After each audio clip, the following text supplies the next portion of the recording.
ونستعينه ونستغفره ونعوذ بالله من شرور أنفسنا ومن سيئات أعمالنا من يهد الله فلا مضل له ومن يضلل فلا هادي له أشهد أن لا إله إلا الله وحده لا شريك له وأشهد أن محمدا عبده ورسوله لا نبي بعده اللهم صل وسلم على سيدنا محمد الذي جاء بالرسالة الشريعة وعلى آله وأصحابه ومن تبعه إلى يوم القيامة. أما بعد فيا أيها الحاضرون الكرام أوصيكم ونفسي بتقوى الله وطاعته فقد فاز المتقون. فقال تعالى أعوذ بالله من الشيطان الرجيم يا أيها الذين آمنوا اتقوا الله حق تقاته ولا تموتن إلا وأنتم مسلمون. وقال أيضا فمن الناس من يقول ربنا آتنا في الدنيا وما له في الآخرة من خلاق ومنهم من يقول ربنا آتنا في الدنيا حسنة وفي الآخرة حسنة وقنا عذاب النار. وقال النبي صلى الله عليه وسلم خير الناس أنفعهم للناس. وقال أيضا خير الناس من طال عمره وحسن عمله وشر الناس من طال عمره وساء عمله. صدق الله العظيم وصدق رسوله النبي الكريم ونحن على ذلك من الشاهدين والشاكرين والحمد لله رب العالمين. Hadirin sekalian rahimakumullah. Tak henti-hentinya mari kita panjatkan puji dan syukur kepada Allah Subhanahu wa taala. Allah yang Maha Besar, Allah yang Maha Agung, Allah yang Maha Tinggi. Allah yang telah menjamin hidup dan kehidupan kita. Allah yang telah menjamin rezeki kita. Dan kita panjatkan segala puji dan syukur kepada-Nya. Dan kita bermohon kepada Allah Subhanahu wa taala hidup dan kehidupan kita senantiasa ada dalam keberkahan dan selalu diridhoi oleh Allah Subhanahu wa taala. Shalawat beserta salam selamanya terlimpahkan kepada panutan kita kanjeng Nabi besar Muhammad sallallahu alaihi wasallam, pada keluarganya, para sahabatnya, tabi'in dan tabi'atnya, dan yang turut pada ajarannya sampai yaumil qiyamah. Pada kesempatan ini, Fatih berwasiat khusus kepada pribadi, umumnya kepada hadirin yang dimuliakan oleh Allah Subhanahu wa taala. Marilah kita senantiasa meningkatkan kualitas keimanan dan ketakwaan kita kepada Allah Subhanahu wa taala dengan sebenar-benarnya iman dan takwa. Rasulullah sallallahu alaihi wasallam mengingatkan al-iman nurun fil qalbi yufarriqu bainal haqqi wal batil. Iman adalah cahaya yang Allah hembuskan ke setiap dada manusia.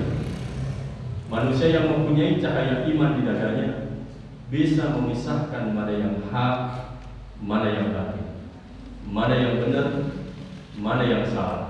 Orang yang punya keimanan yang kuat di dalam dadanya, dia bisa menyimpulkan dan menjalankan mana yang harus diambil, mana yang harus dibuang.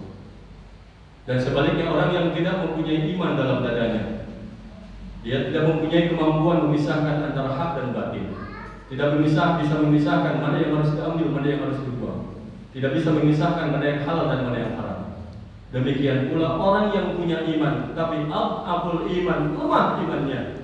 Dia tahu yang halal itu halal, yang haram itu haram, tapi sedikit sekali kemampuannya untuk melakukan yang halal dan meninggalkan yang haram.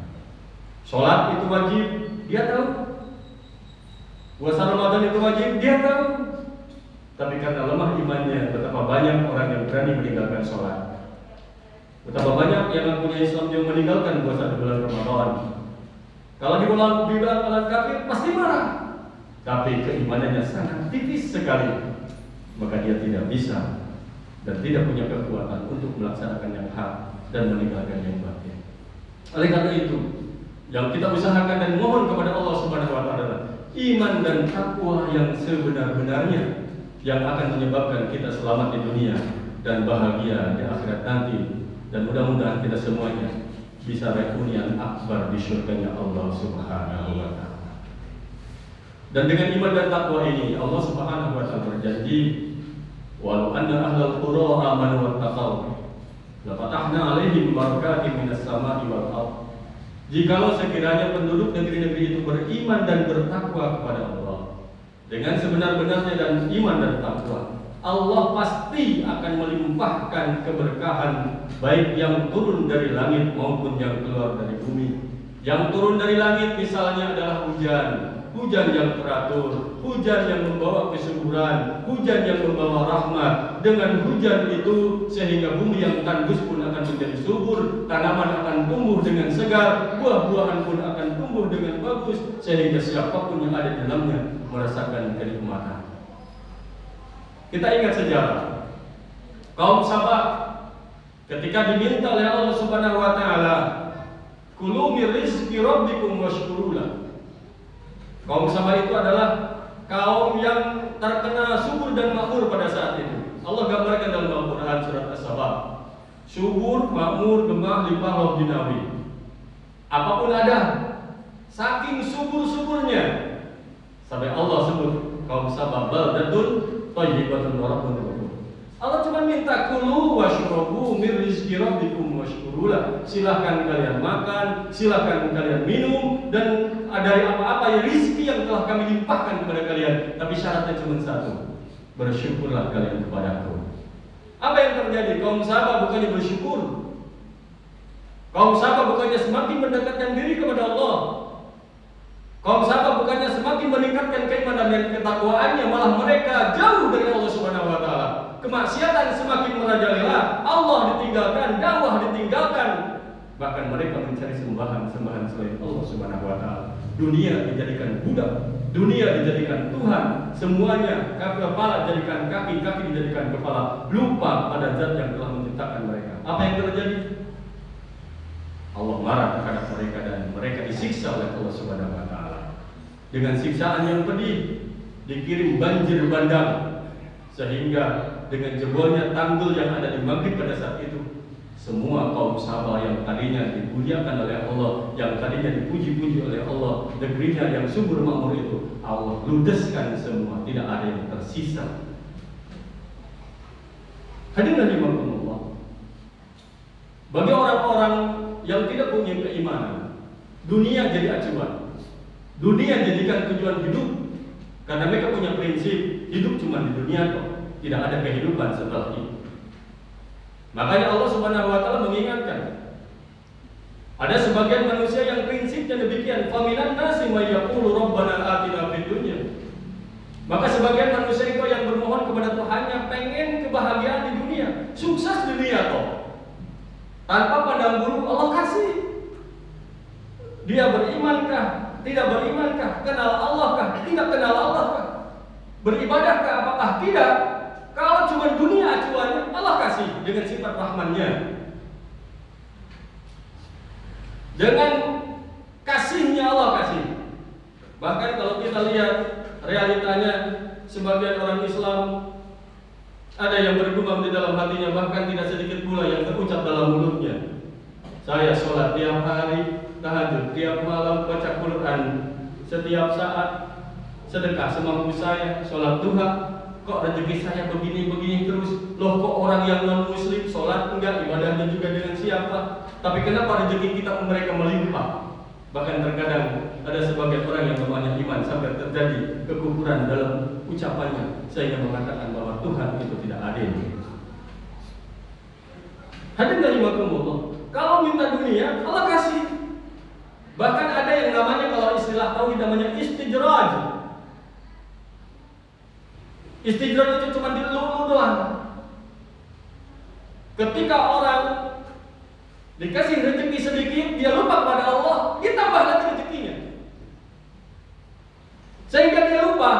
Saya aja gak sholat tetap aja kaya, saya aja gak jumatan tetap aja saya punya kendaraan bagus, saya aja setahun sekali cuma Idul Fitri, Idul Adha doang saya ke masjid, tetap aja saya subur makmur. Tidak sedikit yang demikian. Allah lulukan, Allah kasih kalau hanya kehidupan dunia. Tapi apa yang terjadi? Hatta idza farihu bima utu akhadnahum baghtah.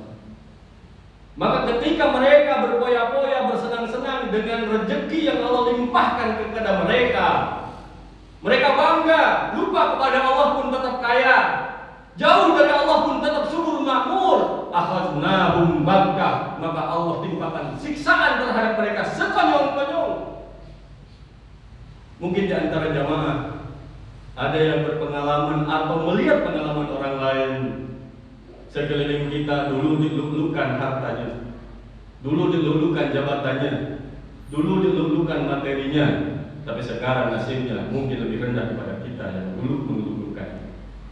Dan tidak sedikit pula, dulu dihina-hina karena hartanya, dulu direndahkan karena kemiskinannya, tapi kehendak Allah Subhanahu wa taala dia tinggikan derajatnya oleh Allah Subhanahu wa taala.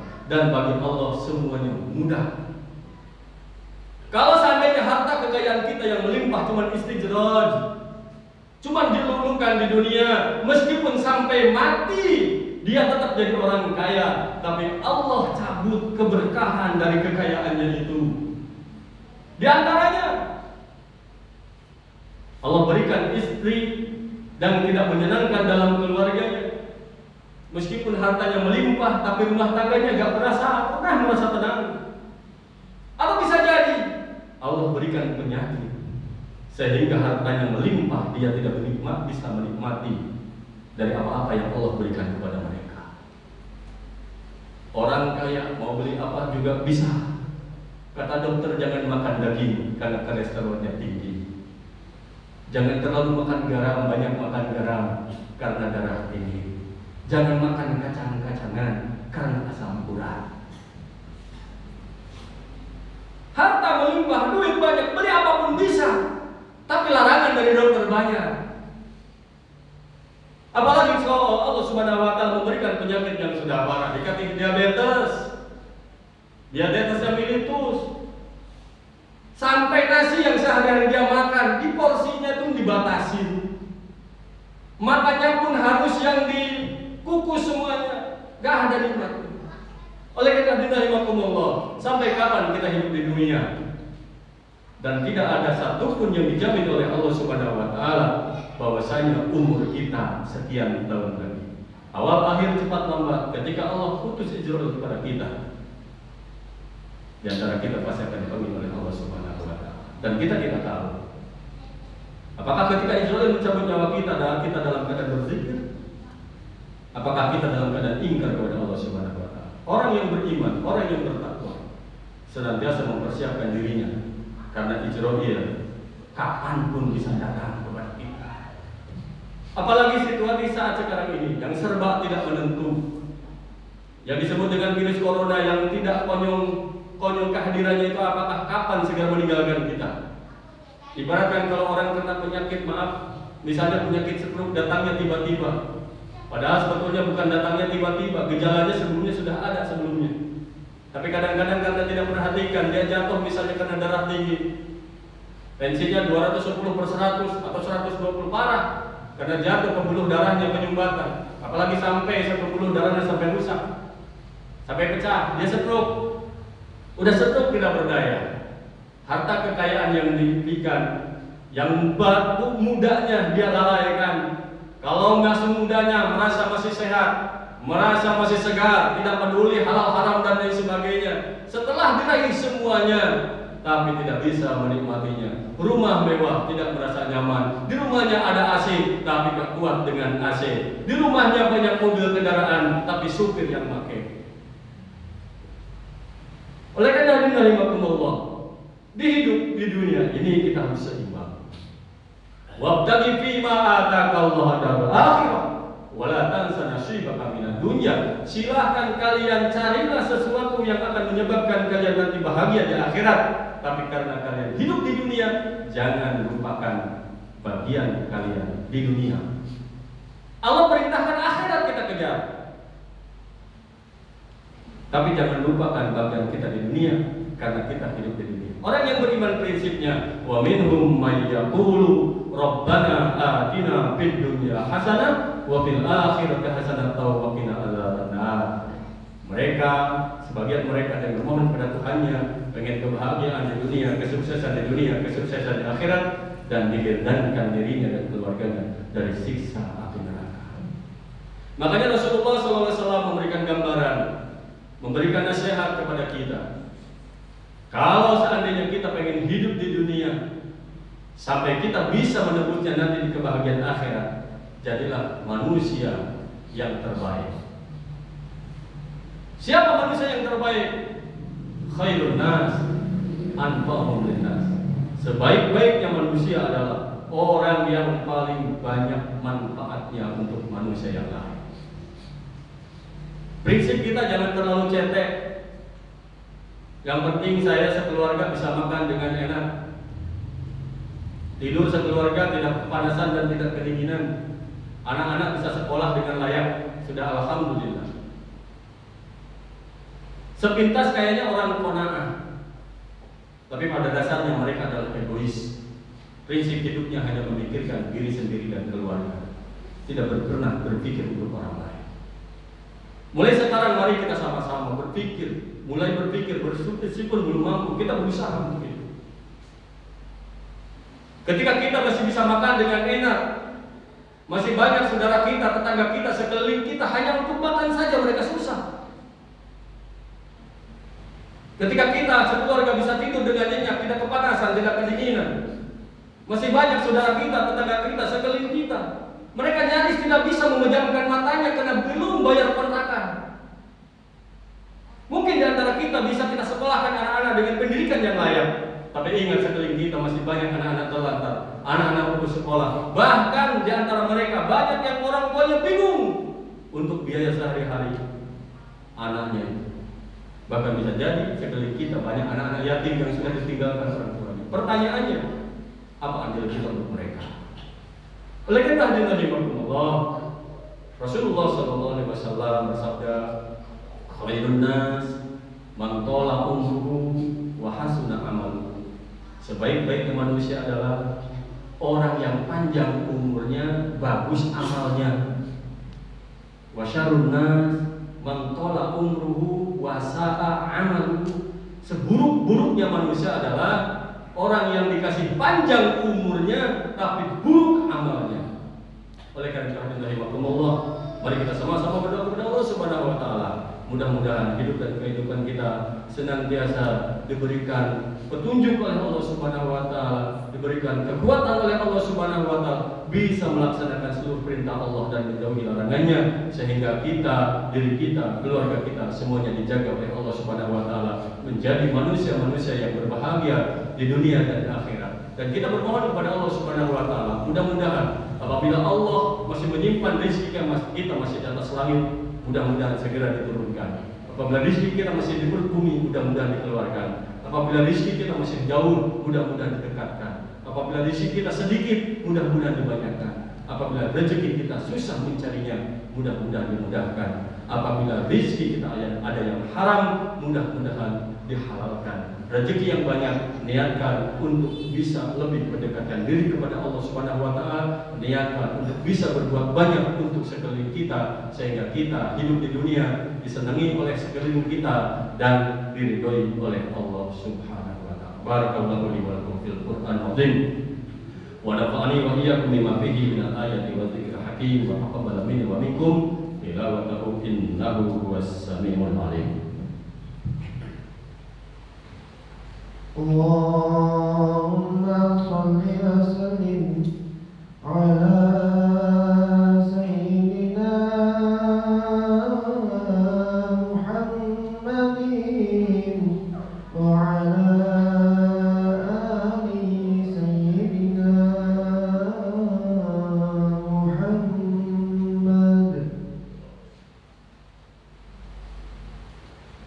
Alhamdulillahi rabbil alamin, wa bihi nasta'in ala umuri dunya waddin. Ashhadu an la ilaha illallah wahdahu la syarika lah, al-malikul haqqul mubin, wa ashhadu anna Muhammadan 'abduhu wa rasuluhu shadiqul wa'dil amin. Amma ba'du fa ya ibadallah, usikum wa nafsi bitaqwallah wa ta'atihi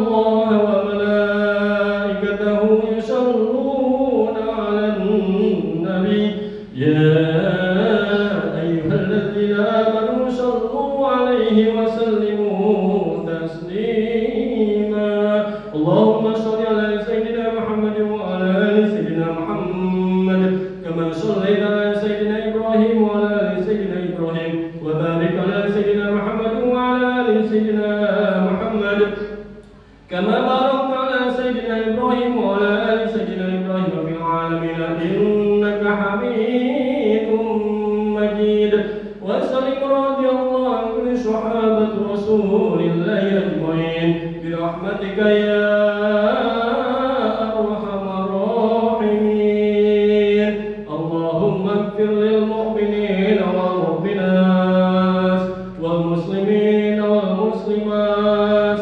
الأحياء منهم والأموات وقاضي الحاجات اللهم ادفع عنا الولاء والبلاء والفحشاء والمنكر والسيوف المختلفة والشدائد والمحن ما ظهر منها وما بطن من بلدنا هذا إندونيسيا خاصة ومن بلدان المسلمين عامة إنك على كل شيء قدير اللهم انصر جيوش المسلمين وسائر الموحدين وأهلك الكفرة المشركين أعداءنا أعداءك أعداء الدين بحق رب العالمين عباد الله إن الله يأمركم بالعدل والإحسان